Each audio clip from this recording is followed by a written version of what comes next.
Hi, folks. Welcome to Follow the Leader, a podcast focused on telling character-driven stories through the use of GM-less tabletop games where we can all take the lead. You can find us on Twitter and... Whoa!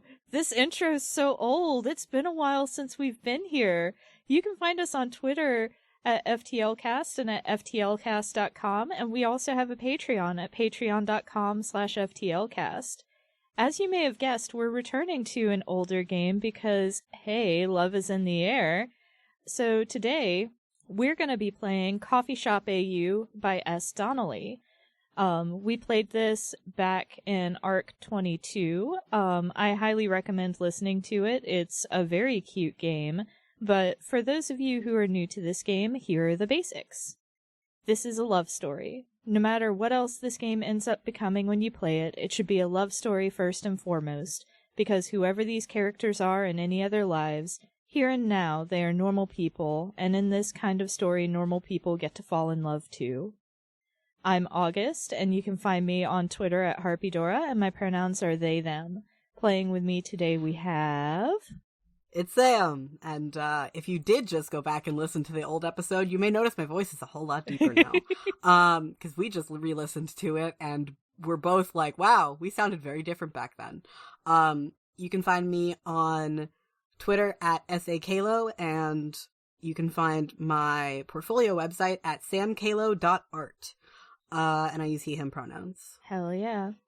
Our lines, which are things we absolutely do not want to see, are homophobia and transphobia, racism, sexism, anti-Semitism, violence against children and animals, sexual assault, domestic violence or intimate partner violence, unwanted pregnancy, and plagues and pandemics. Our veils, which are things we're fine with addressing but will just fade to black on, are steamy situations, graphic descriptions of bodily harm, and terminal illness.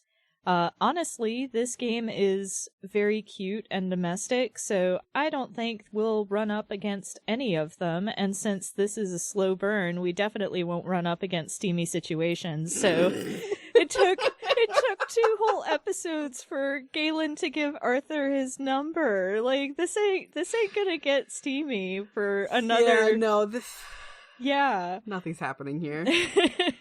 We're gonna have to play this game like 3 or 4 more times before they even get to like kissing each other. I know. Oh my god. It's so bad, but so good. The Dark Souls of kissing. Yeah. All right. Now that we've got all that, Let's get started. Woo! And then the theme song plays.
All right. So, as we mentioned at the top, this is a sequel to Arc 22.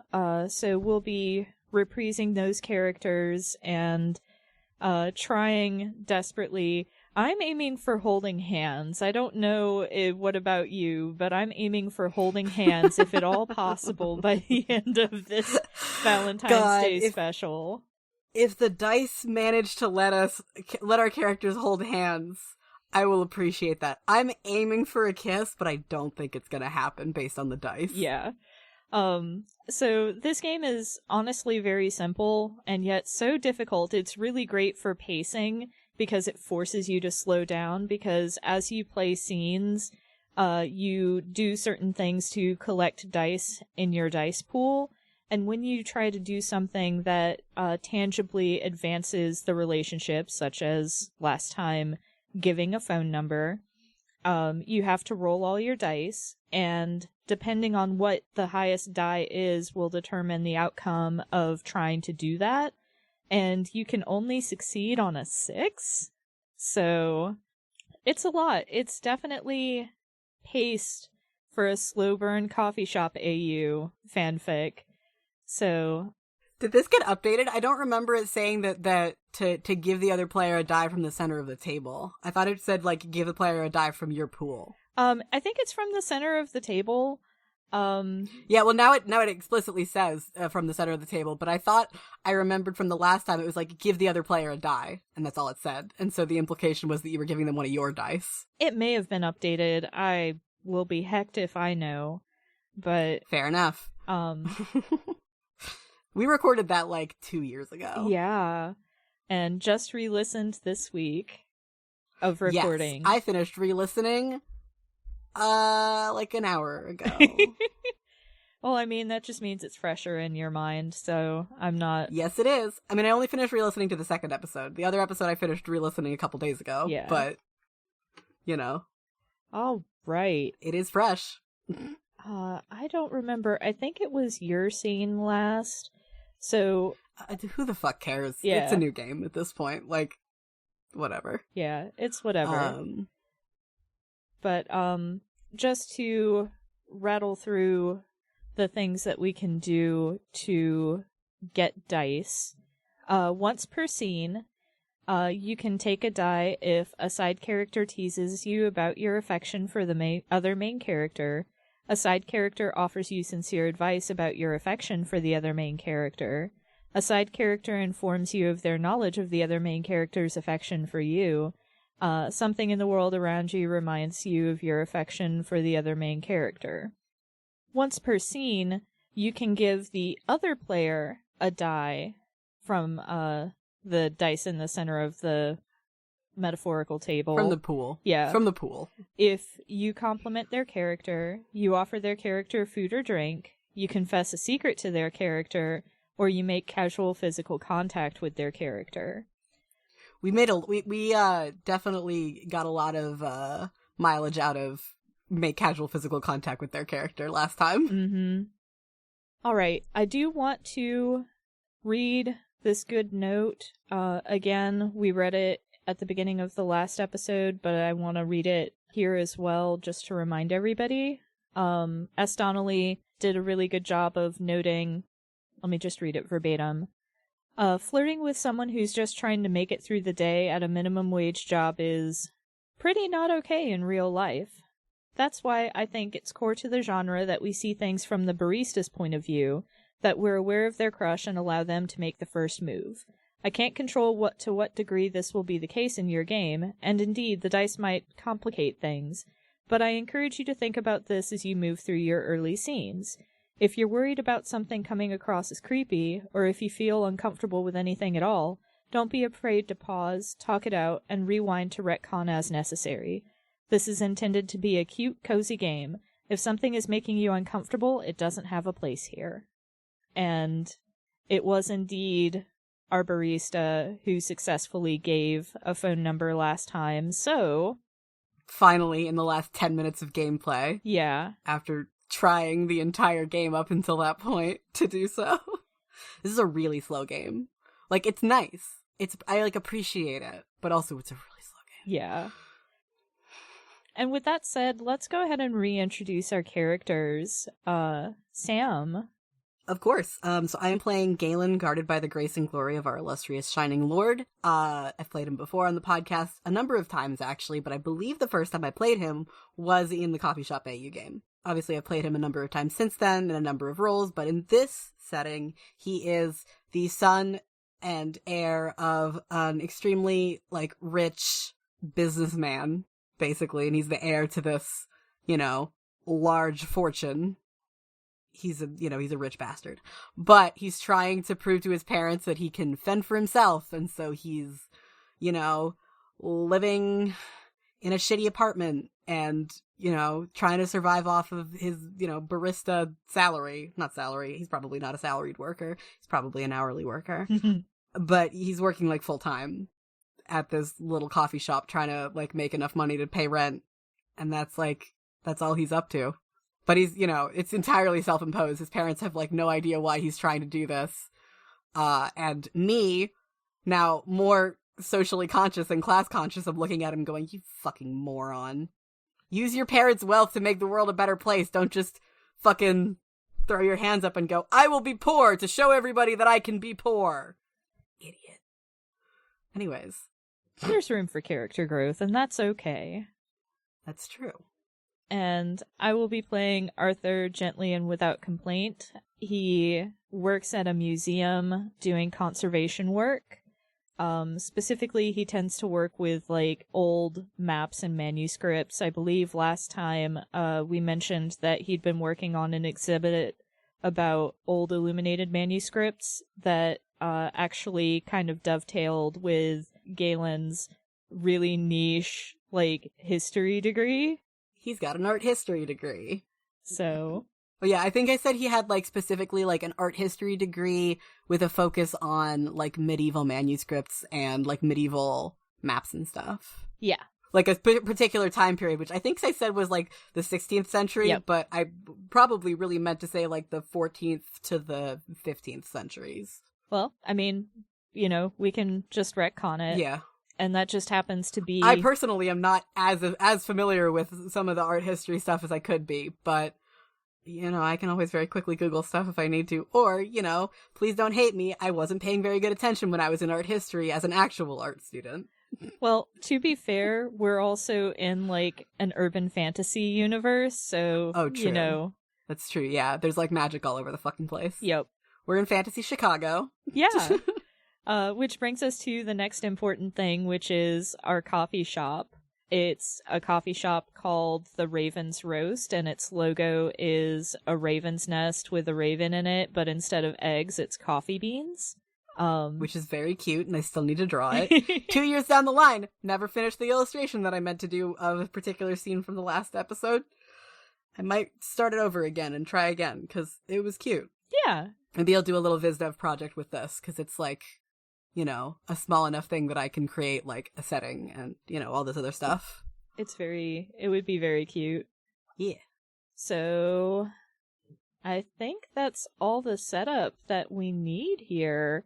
The only other thing worth mentioning is, again, Galen gave Arthur his number last time, which is where we ended it. Yeah, that's all we got around to doing last time.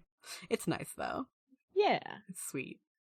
Anyways, yeah, so do you want to start, or should I start? Well, technically speaking, the game says the barista takes the first turn. I mean, I know we're technically just returning to the game, but, might as well you take the first turn, and we'll go from there. Sounds good to me. So, I want to say that this is maybe either a week or two later after the last scene when Galen finally gave his number out, or I'm going to give this to you to decide. Do you want it to be the evening of the numbers being exchanged, or a week or two later once they've established a sort of texting rapport? I think it's more interesting to have it be the evening of, because I feel like the dice would fuck with us being able to text each other, and that entertains me greatly. You're so fucking right. Okay, cool. So yeah, let's role play out our extremely awkward first texting conversation between our idiot dumbass boys. Yes. Or my idiot dumbass boy and your old man. Yeah. Did we remind everybody that Arthur is like 400 years old? Yeah, Arthur is an elf, like a full-on elf, and he's about 400 years old. He used to do cartography in his youth, and that's one of the reasons why he's interested in doing the conservation work of, like, older maps and manuscripts. Although, like, since it's, like, 1400s, 1500s, this would actually be, like, maybe stuff that he did not work on specifically, but some of it, you know, is of the era where he was doing his work in his youth. That's why we decided it was 16th century, or I guess, I don't remember. Is it, when you say X century, is it one more than the, like, actual year, or is it one less than the actual year? I don't fucking remember one that more right than now. the actual year. Okay, so 16th century, so yeah, maybe like 15th, 16th century is the stuff that Galen studied, and so like the latter half of it is stuff that Arthur could have worked on, but the former half of it would not be. Yeah. You know. All right. Neat. Yeah. So, we already established that they exchanged their numbers and that Arthur has a signature on his text messages. He just signs it with his name. Does he just sign it? I think it would be funny if he, like, sent every text like it was either, like, a letter or like a formal email. Oh my god. Perfect. Yes. And Galen's just like, well, what? Oh my god, that's perfect. Because, like, remind me, Galen's a half-elf, right? Galen's a half-elf. He's 25 years old. He'll live to be, like, 300, but he's not yet. Okay. He's, like, 25. Or at least, like, the human equivalent of being 25. Yeah, I mean, I feel like I like the idea of, like, half-elves will, like, age as quickly as a human does until they get to, like, a roughly, like, young adult age, and then their aging will slow down. Mm-hmm. Rather than, like, aging at just, like, a slower rate. Yeah. Which is, like, what I feel like full elves do. Yes. 100%. Because it's magic, and we could just make that as a decision. Yeah. So, yeah, we've established that Arthur writes texts like letters. Jesus Christ. So fucking funny. This idiot. I love him. So yeah, I mean, Galen's like a fucking, God, we recorded this in what, 2018? I feel like even just like the state of texting has changed since 2018. Yeah, there's more emojis. So many more emojis. Oh my god. Galen uses emojis. Oh my god, do you think there are elfier emojis? Oh, you mean emojis like all of the different, like, skin tones, and then also all the different skin tones, but with elf ears? Yes. That's fucking amazing. Yeah, that absolutely gotta be. That's so fucking funny. I love this world building. See, back in 2018, I did not use emojis, and in 2021/2020, well, I mean, like, I really started using emojis in 2020 because I'm very ridiculous. So, yeah, now I think about... Emojis are good now. Yeah. Emojis used to be, like, kind of cringy to use. They used to, like, sort of seem very childish. And now they're just, like, everybody uses them. Yeah. Except old people, like Arthur. Yeah. Who just signs all of his texts sincerely. Arthur. I love it. Yeah. So... That's so good. How does this conversation go? Yeah, that still doesn't answer who texts first. I feel like probably Galen when he gets off of work that night, you know, walking home at like 11 p.m., walking to his shitty apartment, or, you know, walking to the train to take the train to his shitty apartment. Because if he lives in fucking fantasy Chicago, he probably lives in, like, Lincoln Park, or not Lincoln, yeah, maybe something. He'd probably live sort of further away from where I've said that this coffee shop is. So he, you know, like, as he's leaving work that day, he just probably goes to where he sees, you know, the only text that he has so far where, you know, he's put Arthur's name into his phone. He's put Arthur's name into his phone with a little heart after it, Aww. Of course. Or maybe he, like, even just, like, puts Arthur in his phone as, like, hot coffee shop guy. Oh my god. Hot customer. with a heart. Oh my god. And so he probably, you know, looks at this text he's received from Arthur again and sees, you know, that it's like, hello, you know, I'm texting you to give you my number. Sincerely, Arthur, whatever bullshit he sends. And Galen just sort of like shakes his head and laughs at it and goes, hey there, stranger. Just got off work. How's it going? Like inches away from being a "you up?" question mark type of thing, but it's like what are you up to? Like, how's it going? Oh my god. It's not quite a "you up," but it's like it's not too far off from that. Yeah. No, I know what you mean. I'm not sure if Arthur knows that distinction. Arthur's not going to pick up on that at all. Yeah, he's not going to pick up on that. And so what he's going to say is, I remember, like, we had him pulling an all-nighter for some reason. I don't remember if it was, like, right near when the numbers got exchanged. I think it was, like, a bit before. Okay. I think it was, he was pulling an all-nighter for some reason and then was, like, gonna, like, drive home and stopped in to get coffee and then fell asleep. I think this was after the showcase of the work. Yes. Like, you know, he wasn't cramming things in order to get it done in time, as far as I remember. Yes. And then I think what maybe Arthur says is, like, something to the effect of, I'm winding down for the night. Sincerely, Arthur. Dear Galen, I am... I don't think he does the dear with Galen. But he does the sincerely. Galen not dear? That's fair. I'm winding down for the night. Galen being like, just responds with like an eyebrow raised emoji. And I think Galen receives a picture of a cup of half-drunk, like, clearly herbal tea, although Arthur is probably committing the crime of leaving the tea bag in the tea while he drinks it, which incredible. August knows is a crime, but August commits this crime anyway. Oh no, I also know that this is a crime. As me, the player, human person, I also commit this crime regularly as well. Or sometimes instead of doing that, I'll put like more than one tea bag in my tea and then like take it out after 3 minutes so that it's like stronger but not as bitter. Mm-hmm. But also like when it's herbal tea, it doesn't actually matter as much. It's really like actual like tea plant based stuff that is the shit that you don't want to oversteep because it tastes bad. Mm-hmm.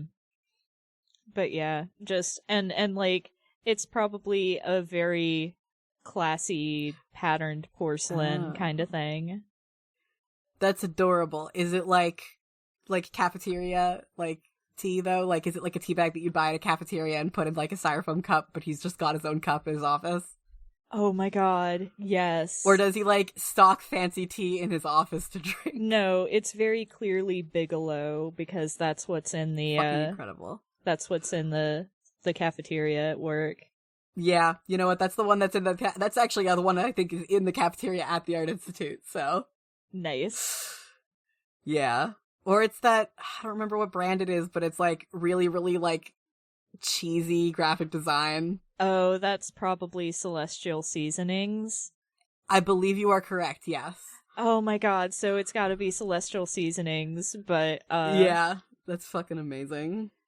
Oh my god. It's like, so Galen's response is, oh, so you're drinking like a gross tea. Nice. He texts that back. It's like, nice gross tea. Oh my god. That's like the opposite of complimenting my character. I mean, like, it's clearly like gross, like, I'm sorry, he's like, oh, nice gross cafeteria tea. Like, yeah.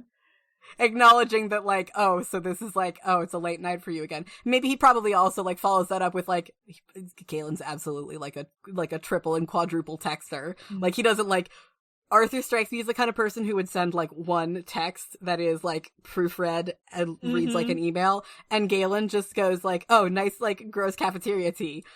Hits enter, it's its own text. The next text is, so I guess it's a late night for you again, huh? The next text says, what are you working on? And I also want to say that, like, I'm sure that Arthur has started, like, typing a response before each and every one of these responses that he has to delete and start over again. Yes, absolutely. Like, I'm imagining this is kind of like a split screen thing between the two of them, and then, like, in between we see the messages, like the messages app with all of like, the information. Yeah. Mm-hmm. Good. So I think Arthur responds and has a really long description of, like, what he's working on now. Like, he doesn't take a picture of it, but, like, they just got in a private collection, just got donated. And so, like, maybe he's going through the collection with Fatima.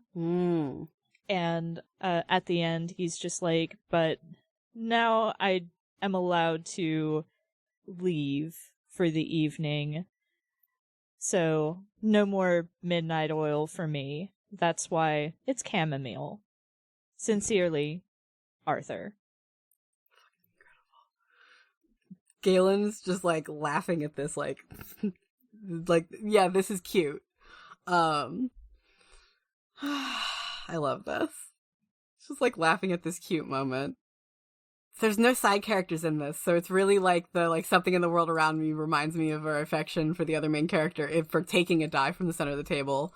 Or, I think that Galen, like, is definitely drinking, like, some sort of large iced drink from the coffee shop that he's, like, taking home with him, and he just, like, sends a selfie of, like, himself sitting on the train, with, like, the straw of this drink in his mouth, like, I'm heading home too. Like, yeah, you already said that, fucking idiot. I'm going to give you a die because Arthur is going to respond, and I'm trying to think of how to phrase it, but he's going to compliment Galen. You look very pleased to be leaving. It is a nice look upon you. Sincerely, Arthur. Fucking adorable. I've added this dice to my pool of 1. You can join the 1 die pool club with me. Hell yeah.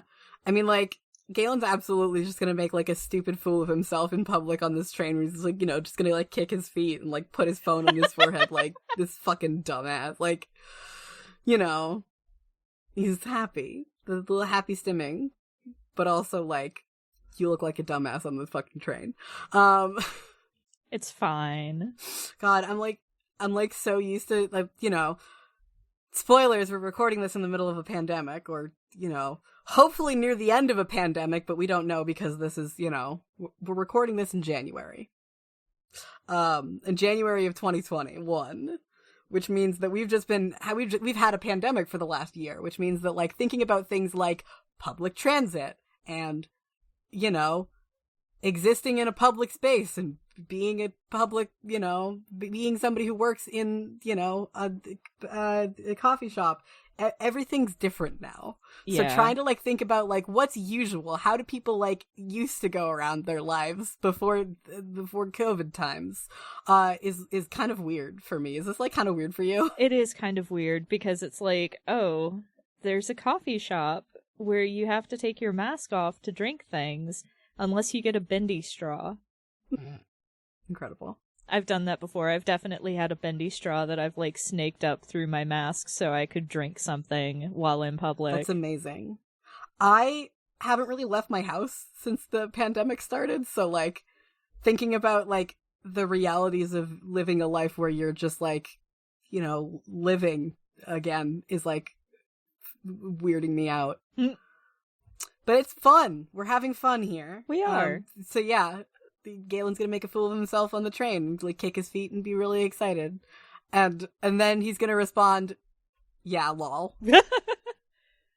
I think I want to give myself a die here because I think Arthur is going to be looking a little fond but a little baffled at that response at his phone, and Fatima is going to, like, peer over his shoulder and just start giving him shit, like, oh, I see.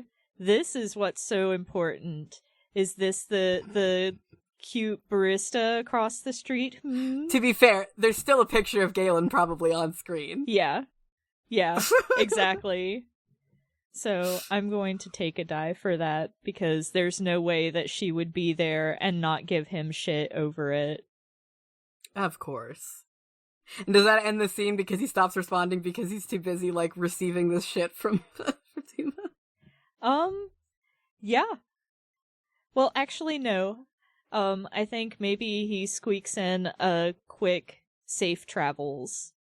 Sincerely, Arthur. And Galen's response to that is going to be thanks, you too.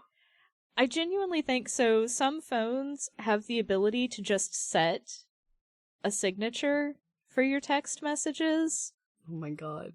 Would you just do that? Yeah. That's fucking hilarious. I've literally never seen somebody use a signature on their text messages before in my life. I have. It is exactly the sort of person that you think it is. Amazing. So... Alright. Your turn next. Yes. We've made it through one scene in the first hour of our recording. Good job. 45 minutes. To be fair, we were fucking around a little at the beginning, and also it's true, my were. dog. Your dog, yeah. So... I think it's gonna be the next day. I think it's gonna be around lunchtime, and Arthur's coming in with his standard order of whatever you feel like for me and lavender mocha iced, the largest that you're legally allowed to sell me today. I don't know why she needs such a hideous amount of caffeine. I'm a little afraid to ask, given the state that she's in. I feel like their largest size probably has like 5 espresso shots in it. Like this is not just a lavender mocha. Galen's like, oh, so that much caffeine, huh? And just like pours an extra 2 shots of espresso in there. And Arthur just mimes like with his hands together, just like, thank you. Incredible. And I think for Arthur, God, this means I have to remember fun, fancy drinks that I've enjoyed. You could do a fun fantasy drink. A fun fantasy drink, that's true. I could do a fun fantasy drink. I think that, yeah, maybe there's some, like, magic in there. I mean, like, I don't fucking know anything. Like my brain is just like, what kind of, like, magic could you put in a coffee? I don't know, maybe it, cause like you don't want it to be like a silly prank thing. It's just like, I mean, like, coffee's coffee. It still tastes good. Well, I was thinking, kind of like infused with some sort of magical flower, because, you've got the lavender mocha, but there's bound to be other flowers that that's true, yeah, are magic, or like make it super sweet with the same kind of syrup that they feed the fairies, but maybe there's a special additive that makes it sparkle or something like that. The fucking sparkles is good. I was like, yeah, maybe it's something like sparkly, or maybe it like is like a little bit rainbowy in this sort of like weird shifting way. Mm-hmm. Yeah, it's fucking magic glitter. You can just get the same effect by just using fucking glitter, but it's magic, so it's not bad for the environment. Yeah, so maybe it's one of those. It's got like some cute latte art on top, but like it's glittery and magical and like fancy. And another scone for Arthur, and Galen puts them out on the counter and is like, it's nice to see you again. And it's probably, he said it's around lunch, so it's probably like during the lunch rush too. Yeah. Obviously, we're gonna have some fucking casual physical contact here. Yes, absolutely. As always, brushing my hand against yours as I hand you the stuff. Yes. So, obviously, you take a die. You get a die. Do I take a die, or do you take a die? Or do I, give you a die? Well, who initiated the contact? Galen initiated the contact, so I get a die. Yeah. Okay. And I think Lily is going to make gagging noises that are somehow audible over the espresso machine that she's manning. And Galen's gonna flip her off under like the level of the countertop. Just like, go fuck yourself. And I think that's a dice for me. Yes, a dice, it is. A die for me. Yes, it is. Hell yeah. Arthur does not notice this exchange. He's just kind of like awkwardly lingering at the counter a little bit. I'm just gonna like wave it.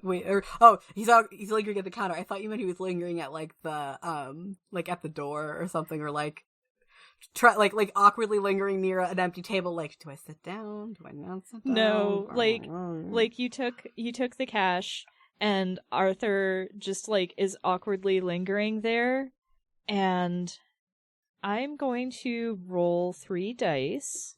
Ooh. I'm not going to tell you why until not 3d5, because that would mean I could never succeed. Oh shit! Did you get a 6? I critted. I got 2 6s. Hell yeah! You did it double good, whatever you were trying to do. Yes. So Arthur's... Now tell me what you were trying to do.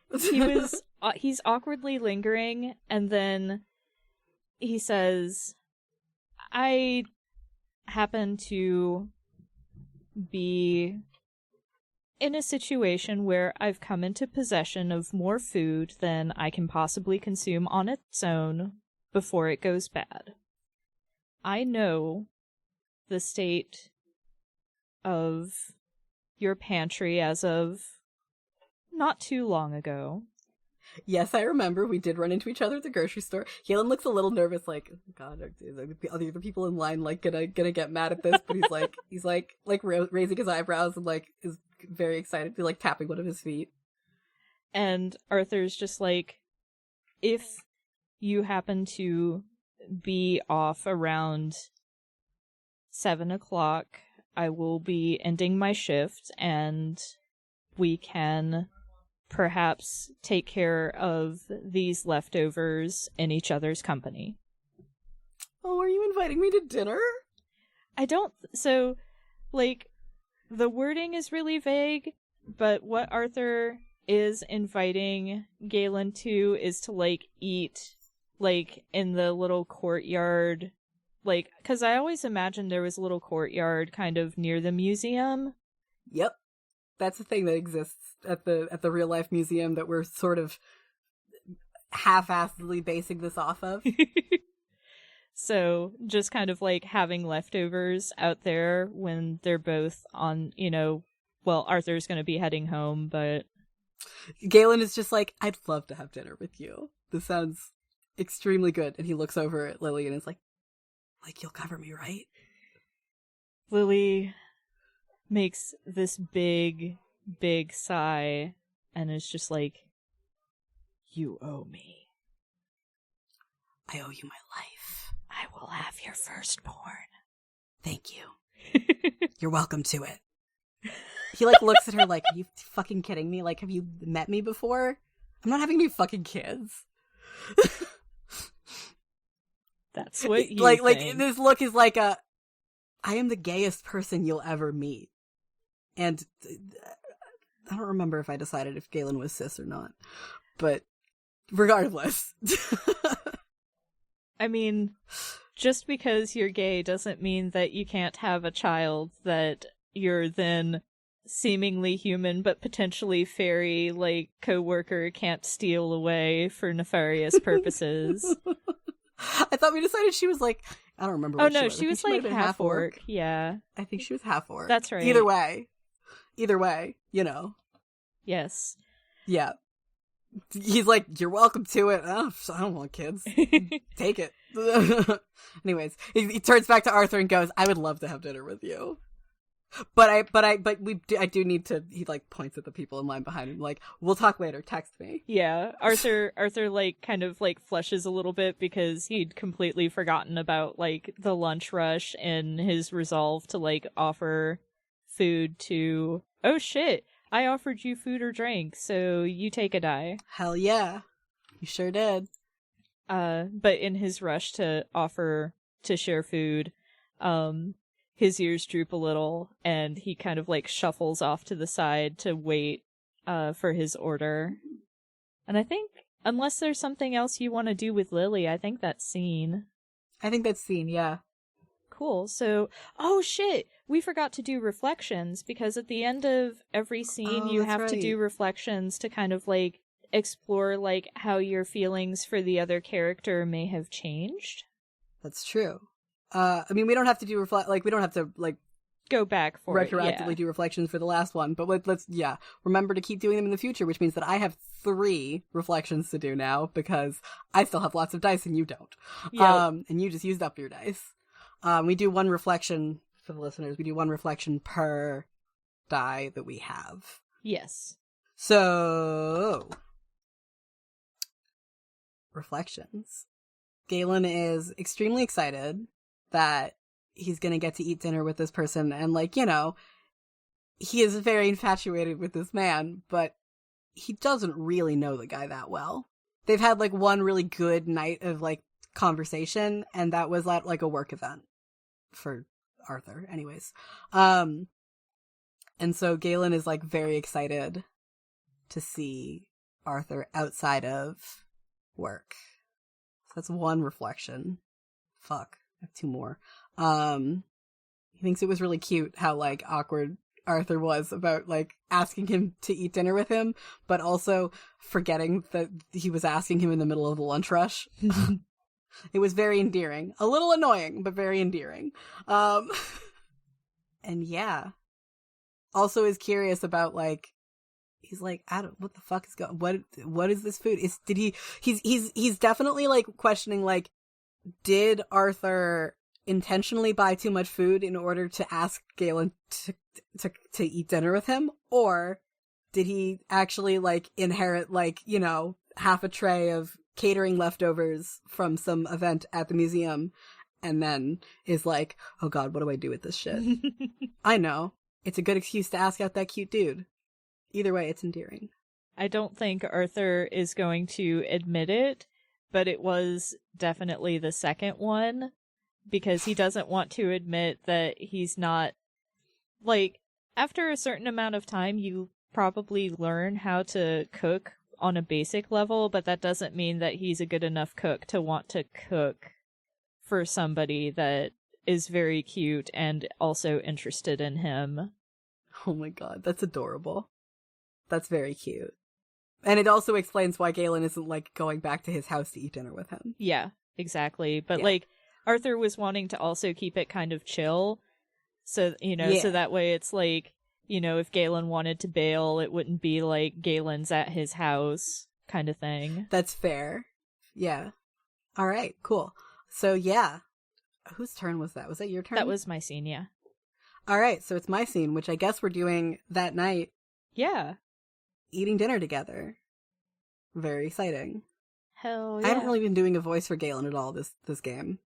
That's okay. I forgot how to do Arthur's voice anyway, so I've just been trying to be very, like, selective of my words. I feel like we were really on top of it in the last game, but I don't know how much of that was editing out all the ums and uhs and pauses, and how much of it was just us being really fucking excited to play this game. I did edit out a bunch of pauses, so... Okay. That makes me feel a little better about how not on top of it I feel right now. Don't worry, when I produce things, I produce with an ear for making everybody sound really good. I love you. I would die for you. Please do all not. Right.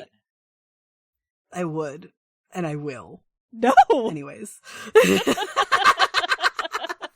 Anywho, yeah, so this is like Galen walking up to the museum, sort of like texting Arthur like, I've just come to the realization that I have no idea where I'm meant to meet you, but I'm outside, ? Ooh. Can there be a fountain? Of course there's a fucking fountain, absolutely. Alright. This is our fantasy version of the Art Institute. There can be whatever we want there. Hell yeah. So there's definitely a fountain, like, in the middle of the courtyard, and Arthur sends it's a really awkward selfie of himself standing in front of the fountain, waving, as if him waving in the selfie is going to help with the location of it.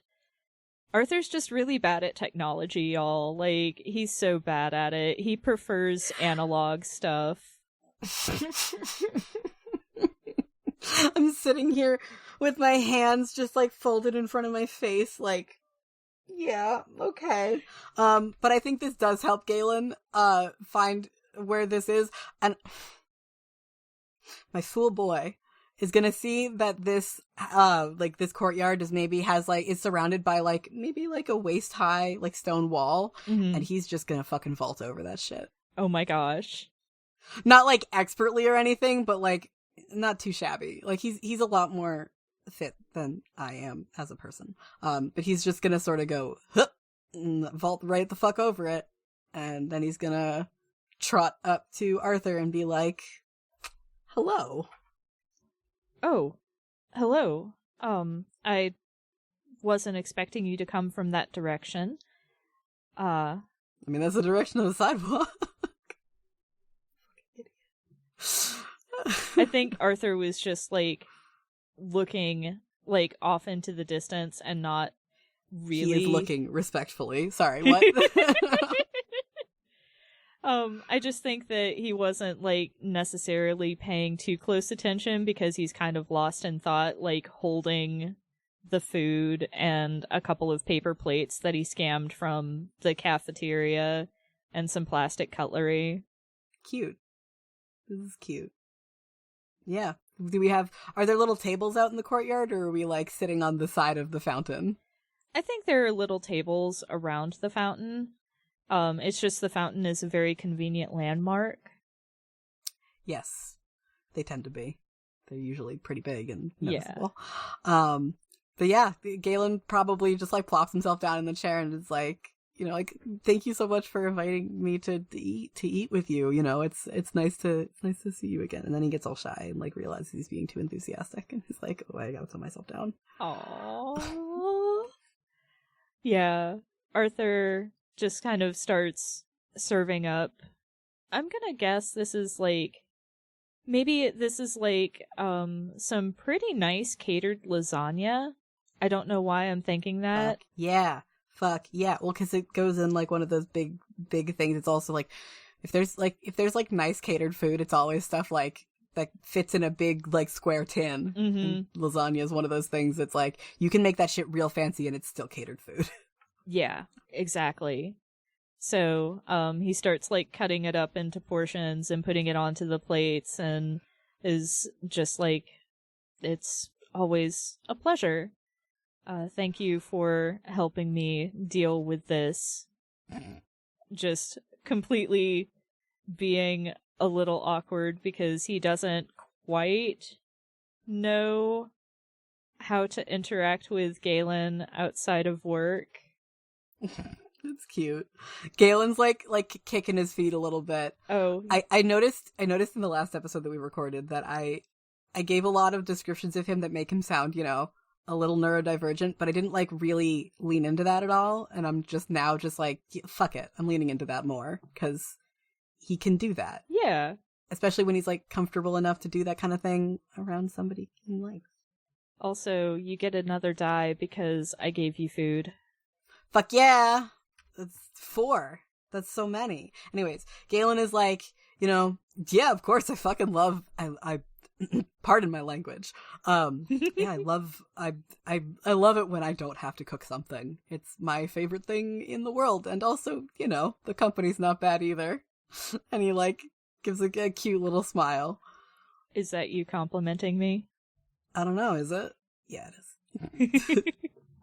And then he takes a big bite of his lasagna so he doesn't have to face the fact that he just said something potentially stupid or good. He's not sure. Galen's, like, flirts, immediately backtracks. Arthur also takes a bite of his food, and after eating for you know, chewing on it for a moment, he realizes that he should say something and says, yes, I do find this company quite agreeable. Galen just goes, oh, thanks. But, like, it takes him a second because he's, like, chewing. Because he, shoves some food in his mouth to avoid to avoid saying anything else that might make him sound stupid. You get another die because I complimented you. Oh. Love it. I think that's all the dice I can pick up for this round. I think so, but that's not going to stop. Yeah. That's not going to stop the scene, I don't think. No, it's not. I was just like, I think that's my allowed number of dice. And yeah, so I'm just, Galen's just gonna, like, make a happy little smile and be like, yeah, it's nice to spend time with you. I think at this point, Arthur starts detailing a little more the collection that he's working with. That's really exciting. Yeah. I mean, like, if Galen's, like pumped for that, he's like, whoa, cool, maybe a little bit more refined sounding than that because he's supposed to be this, like, fancy rich boy. But, like, the basic gist of it is like, whoa, cool. Yeah. And I think, as Arthur is describing this whole thing and Galen is, eating that fancy lasagna off of his, paper plate, I think Galen's gonna sort of, like, put his hand sort of face up down on the table. Mm-hmm. In sort of an invitation type of thing. Mm-hmm. And now I'm gonna roll some dice. Oh Jesus Christ, I have so many dice. All 5 of them. To 5d6. In order to invite Arthur to maybe hold my hand. Fuck! Oh. So I want to point out for the audience that I just rolled 5 dice and did not roll a single 6. I got a 2, a 3, a 5, a 4, and a 2. All right. So when you get... Arthur does not notice this shit. Yeah, when you get a 5 or a 6, or a 4 or a 5. Sorry, when you get a 4 or a 5, you lose heart and are too scared to make the move for now. If the other player has not yet made a roll this scene, they can attempt to roll with the same goal, although it will mean that it's their character that takes the initiative here. So I think I'm going to save my die because I used all of my good dice mojo to ask for dinner. So I think Arthur's just not going to notice, like you said. Yeah, maybe like as soon as Galen realizes that Arthur is, like, not noticing, he just puts his hand back down. Like, okay, that was too much for now. Oh, buddy. Yeah, Arthur's just really engrossed in, like, telling Galen about what he's doing. Although, actually, you know what? Fuck it. Hang on. I am gonna roll my single die.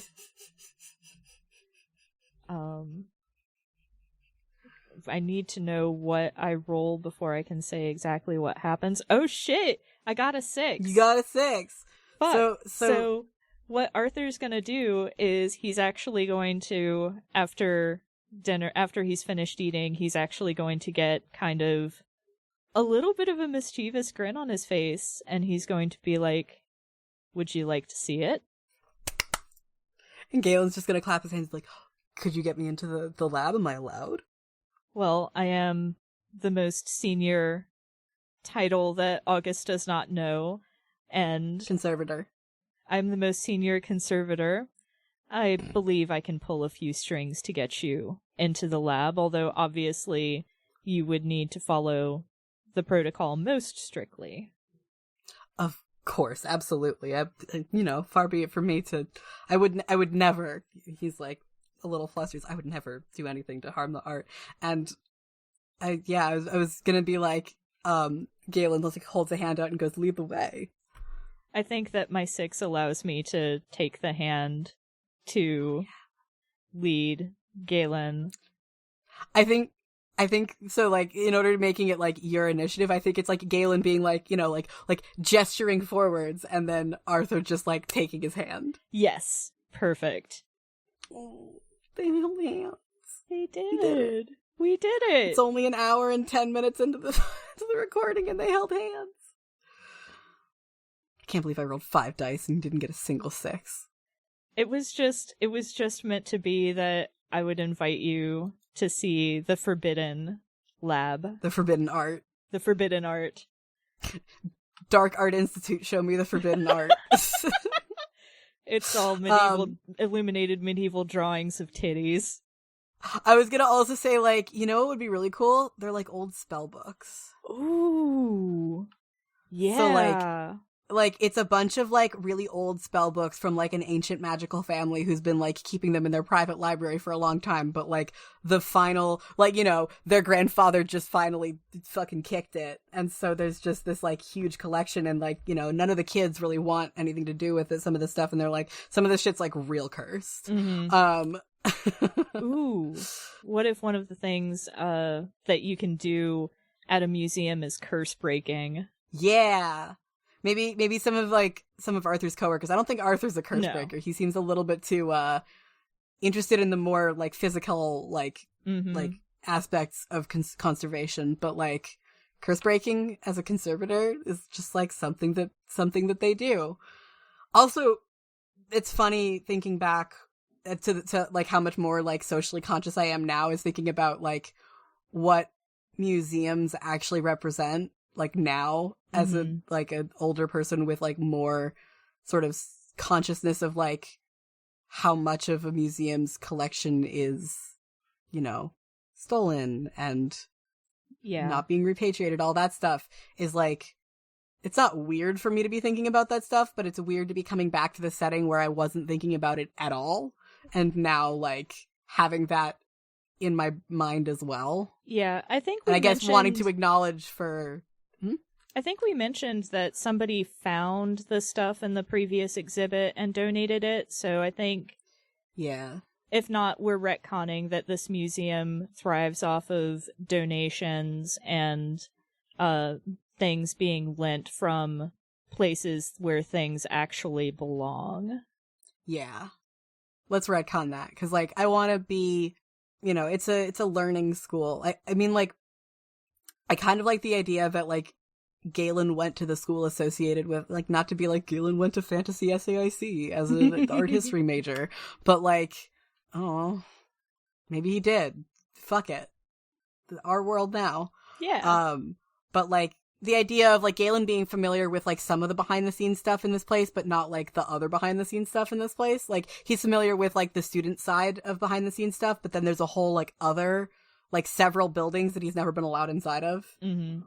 That he's now like very excited to get into, even though he's technically was allowed to do that before. Like he was allowed to like, you know, file some stuff and like, you know, talk to a couple of professors who could talk to some other people who could get you in to see like one piece of art. Nobody ever fucking did that shit. Nobody does that.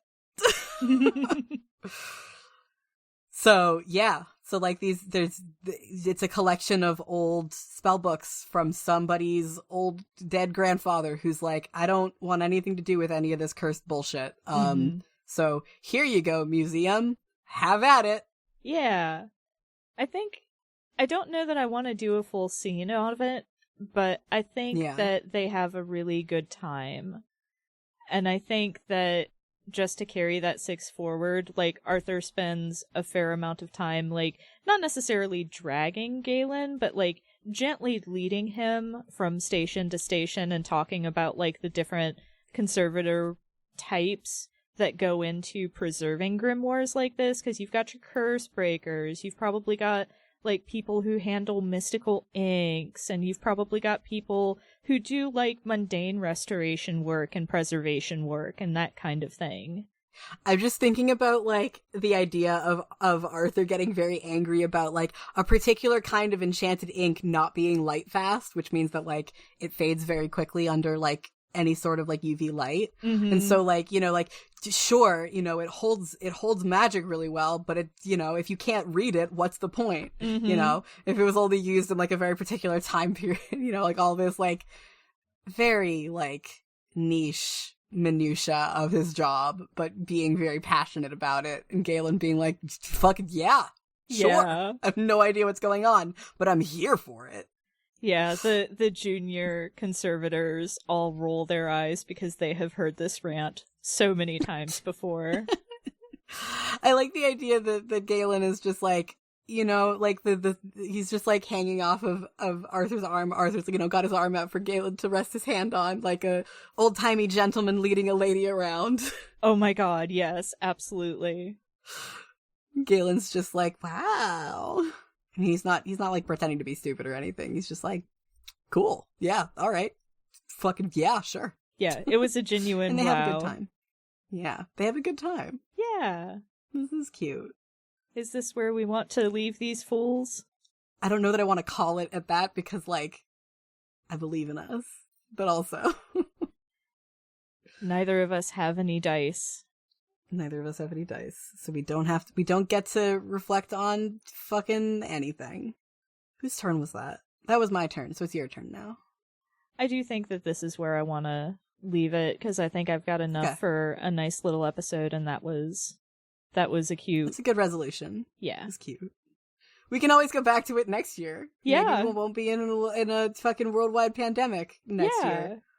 I mean, fingers crossed. Maybe we will be. Who knows? The world is scary, and you know what? I'm glad that we had this sort of weird oasis of normalcy to return to. Yeah. For our Valentine's Day episode. Yeah. Alrighty. Well, on that note, I've been August. You can find me on Twitter at Harpydora. You can find the podcast on Twitter at FTLcast, at FTLcast.com, and on Patreon at patreon.com/FTLcast. And my co-conspirator today has been... I've been Sam. Once again, you can find me on Twitter at SAKalo, and you can find my portfolio website at samkalo.art. And yeah, this was fun. Thank you for listening. Yeah. I appreciate all of the listeners out there. I love you, random citizen. I just showed Anya that today. But anyway, let's clap.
Hi, it's August, and I just wanted to thank you for listening. If you've enjoyed us, please consider leaving a rating on your podcast platform of choice, telling your friends about us, or tweeting about us using the FTLcast hashtag. We are also part of a nonprofit podcasting guild called Standing Stones Productions.